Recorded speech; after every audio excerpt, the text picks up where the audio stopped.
तर नमस्कार विद्यार्थी मित्रांनो, आजपासून आपण इंग्रजीच्या बेसिकल अभ्यासाला सुरुवात करणार आहोत. आजचा आपला टॉपिक आहे फ्रेजेस.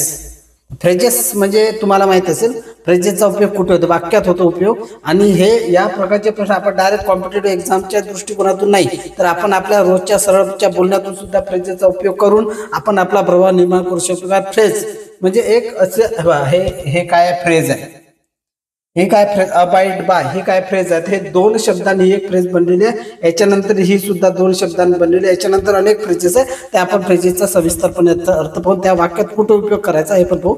तर स्पर्धा परीक्षेच्या दृष्टिकोनातून आज आपण पहिल्यांदा स्पर्धा परीक्षेच्या दृष्टिकोनातून आपण विचार करू की अशा प्रकारची फ्रेज एखाद्या वाक्यामध्ये म्हणजे आता एखादं वाक्य दिलेलं आहे, हे समजा हेच पूर्ण वाक्य दिलेलं आहे आपल्या प्रश्नात, आणि या वाक्यामध्ये इथं आणि रिकामी जागा आहे.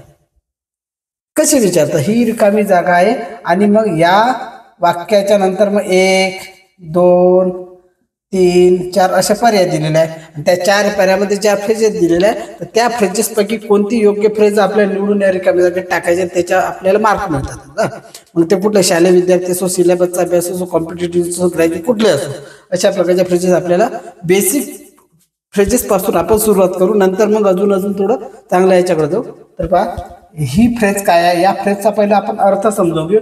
Abide by. आता याचं स्पेलिंग अबाइड बायचं काय, ABIDE बाय. म्हणजे तुम्हाला हे दिसत नाही तर झूम करायचं, झूम करून दिसते.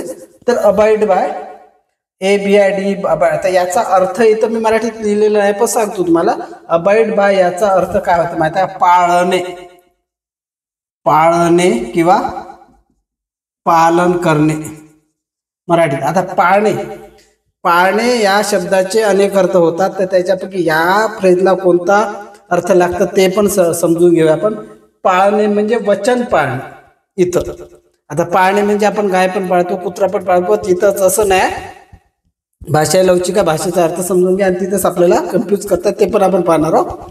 की पाळणे म्हणजे वचन पाळणे. आपण एखाद्याला दिलेला शब्द पाळणे, वचन पाळणे, हे या अर्थाने ही या फ्रेजचा इथं अर्थ होतो.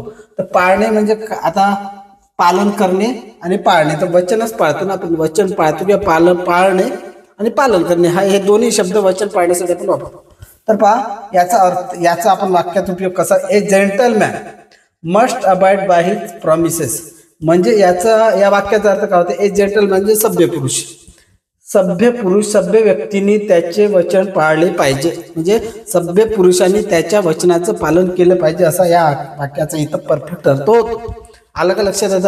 आता याच्यानंतरचं आपण दुसरं वाक्य पाहूया. आता याच्यानंतरचं आपण दुसरं वाक्य अबाउंड विथ. आता ABOUNDWITH विथ आपल्याला माहिती आहे अबाउंड. आता हे अबाउंड आणि विथ या दोन शब्दांनी ही फ्रेज बनलेली आहे. या फ्रेजचा आपण अर्थ समजून घ्या.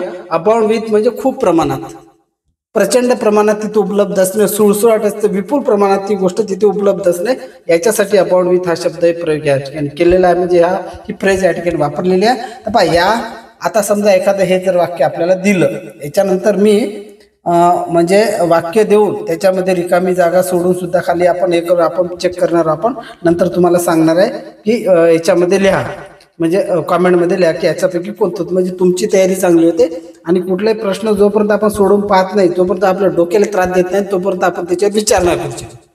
तर मानवी प्रवृत्ती आहे आणि आपण वारंवार आपल्या डोक्याला थोडं चालना द्यायला पाहिजे. त्याच्यातून आपल्या डोक्याचे ते अवयव आणि ते सुद्धा चांगल्या प्रकारे कार्यान्वित होतं. ठीक आहे. आता बघा, abound with. The Indian ocean abounds with A rich variety of marine life.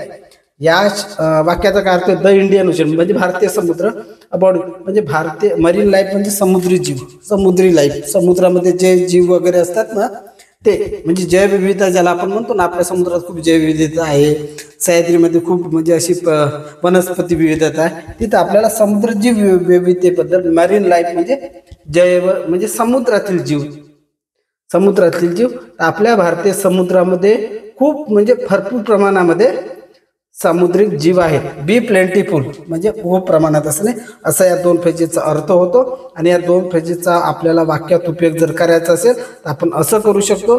Theoretically वाल्यांना जर त्यांना विचारलं की एखाद्या म्हणजे आपल्याला जर थेरॉटिकल विचारलं या फ्रेजचा अशा पद्धतीने उपयोग करत असा करायचा, तुम्ही तुमच्या पद्धतीनं दुसरं वाक्य सुद्धा लिहू शकता. मी असं हे दिलेलं आहे तुम्हाला. तुम्ही दुसऱ्या पद्धती एका फ्रेजचा अनेक वाक्यात उपयोग होतो, फक्त त्याचा अर्थ बदलला नाही पाहिजे. म्हणजे तो एखादी कुठली फ्रेज आपल्याला दिलेली आहे तर ते आपण आपल्या परीने त्याच्यात वाक्यात उपयोग करायचा आणि अर्थ म्हणजे त्याला असं अर्थरूप असं वाक्य आपल्याला.